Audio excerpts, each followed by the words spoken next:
ও বৌমা, এই বিট গাজরগুলো শুকাই যাচ্ছে, এইগুলো ভেজিটেবলের চপ করো। চলো ভেজিটেবলের চপটা শুরু করি। শাশুড়ি মায়ের কথায় আজ বানালাম ভেজিটেবল চপ। সেই জন্য আমি নিয়েছি দুটো গাজর, দুটো বিট, একটা ফুলকপি। প্রথমে আমি গ্রেট করে নিচ্ছি। কড়াই সরষের তেল দিয়ে তেতো করা আদা, কাঁচা লঙ্কা ও গ্রেট করা গাজর, বিট, ফুলকপি দিয়ে হালকা করে ভেজে তার উপরে সেদ্ধ করা দুটো আলু, স্বাদ মতো লবণ, ধনেপাতা, ভাজা বাদাম ও ভালো টেস্টের জন্য চাট মশলা দিয়ে কষিয়ে থালায় তুলে ঠান্ডা করতে দিলাম। এবার হাতে অল্প করে নিয়ে ভেজিটেবল চপের আকারে শেপ করে নিলাম।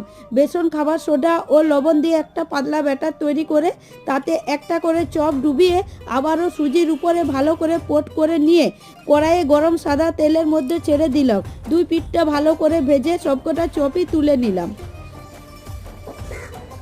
দেখতেও যেমন সুন্দর হয়েছে, খাতেও তেমনি সুন্দর হয়েছে।